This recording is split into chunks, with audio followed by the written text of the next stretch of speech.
Assalamu alaikum wa rahmatullahi wa barakatuh pour le tronc commun scientifique. Les caractéristiques physiques du sol, on va parler aujourd'hui de la texture du sol. Activité 1, déterminer le pourcentage des différents constituants du sol. Pour cela, on va effectuer une préparation du sol pour les mesures des constituants. Étape 1, sécher l'échantillon du sol. Étape 2, tamiser à 1 mm. Étape 3, détruire la matière organique. Étape 4, éliminer les calcaires en utilisant l'acide chlorhydrique par exemple. Étape suivante, mélanger avec de l'eau distillée et laisser sédimenter. Étape suivante, séparer les éléments par tamisage à 200 micromètres et à 50 micromètres. Et enfin, peser les différentes fractions, bien sûr, obtenues après ces charges. Le test de la bouteille, comme vous allez le constater, on va mélanger, bien sûr, on va mettre une quantité de sol dans une bouteille, on va la mélanger avec de l'eau distillée, on va remuer le mélange, puis laisser reposer pendant quelques temps. Les résultats obtenus, bien sûr, après sédimentation, au fond de la bouteille, on va retrouver les graviers et les cailloux. Bien sûr, la sédimentation va se faire par, bien sûr, selon le poids de ces éléments. Donc, gravier et cailloux au fond de la bouteille, suivi par le sable, argile et limon, humus, eau, et à la surface de l'eau, on va retrouver le reste des animaux et des végétaux les plus légers. Le classement des éléments solides se fait grâce à leur dimension. Comme je l'ai déjà dit, l'argile, ça sera inférieur à 2 micromètres, le limon fin compris entre 2 micromètres et 20 micromètres, etc. Les cailloux supérieurs à 20 mm. À noter que l'analyse du sol ne prend pas en compte que les éléments inférieurs à 2 mm, c'est-à-dire on ne va pas prendre en compte ni le gravier ni le caillou. On va parler maintenant d'un exemple. Donc, nous avons un échantillon de sol après la préparation dont j'ai parlé juste auparavant. Donc, l'argile, nous avons, pour cet échantillon de sol, nous avons comme quantité d'argile 28 grammes, limon fin 60 grammes, limon rigueur 30 grammes, etc. Total final de l'échantillon du sol, c'est 183 grammes. Comme je l'ai déjà dit, je n'ai pas pris en compte ni le gravier ni le caillou. Donc 183, c'est le total de 28 plus 60 plus 30 plus 25 plus 40. Alors, comme vous le constatez, pour le cas du limon, nous avons le limon fin, le limon rugueux. Ces deux-là, je vais prendre en compte uniquement le limon. C'est pour cela nous aurons comme quantité 90 grammes. De même pour le sable, on va parler uniquement du sable, bien sûr, le sable fin et le sable rugueux. Dans ce cas-là, nous aurons 65 grammes. Puis, on va convertir les résultats obtenus en pourcentage en appliquant bien sûr la règle de 3 que vous connaissez très bien. Je vais prendre comme exemple l'argile. Donc, nous avons 28 grammes pour 180 grammes. Donc, X pour 100 grammes. Donc, la règle de 3.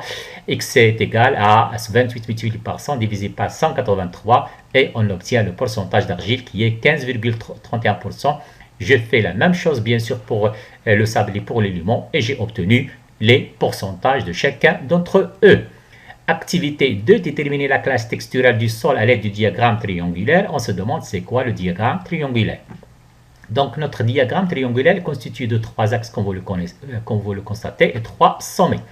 Donc au niveau de ce sommet, nous avons le sable, bien sûr l'autre l'argile et enfin le limon.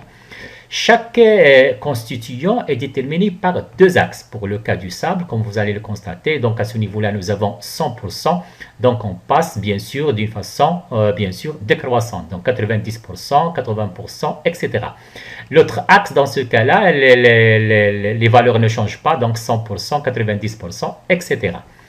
Pour le cas de l'argile, c'est la même chose bien sûr. Lui aussi, il est déterminé par les 2 axes. Donc nous avons le premier axe, 100% d'argile, donc ici nous aurons 90, 80, 70, etc. L'autre axe, bien sûr, on passe de 0% de l'argile vers 100%, donc les valeurs ne changent pas, 100%, 90%, etc. Pour le cas du limon, je pense que c'est clair maintenant, donc lui aussi il est déterminé par les 2 axes. Dans ce cas-là, nous avons 100%. Donc, bien sûr, on va d'une façon décroissante. Donc, 90, 80, 70, etc. L'autre axe, bien sûr, les valeurs ne changent pas. Nous avons 100%, bien sûr, 90, etc.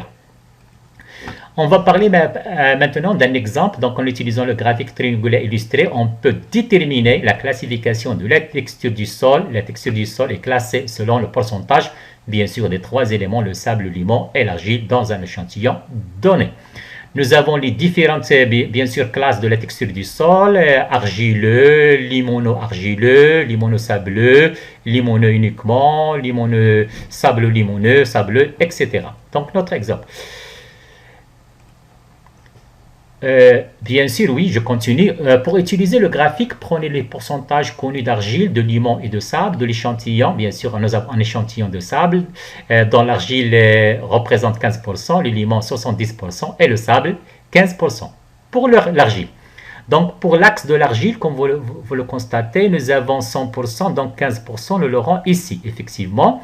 L'autre axe, bien sûr, nous avons 100%, donc on va d'une façon décroissante, 90, 80, donc 15% sera à ce niveau-là, bien sûr, et je vais relier les deux points.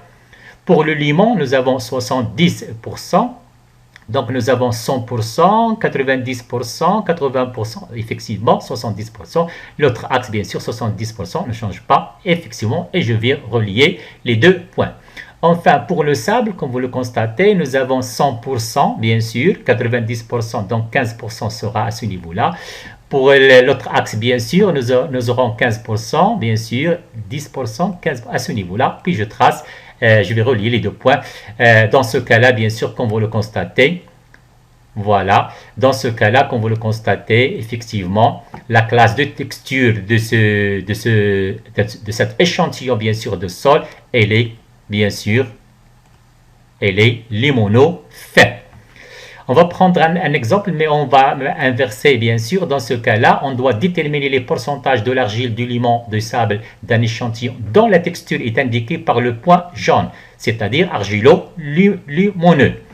Dans ce cas-là, comme vous allez le constater, peut-être pour l'axe, pour déterminer bien sûr l'argile, je dois, bien sûr, comme vous allez le constater, faire glisser mon axe à ce niveau-là, bien sûr. Voilà.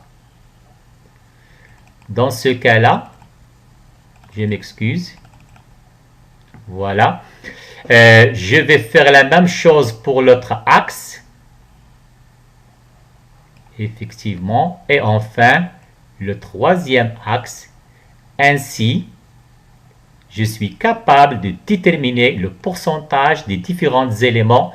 L'argile sera bien sûr 35%, comme vous le constatez, 35% pour le premier axe qui détermine l'argile. De même pour l'autre axe, bien sûr, on est décroissant dans ce cas-là. Donc 10%, 20%, 30%, donc 35%. Pour le limon, on a retrouvé 25%, comme vous allez le constater. Effectivement, nous avons pour le sable 40%. Merci.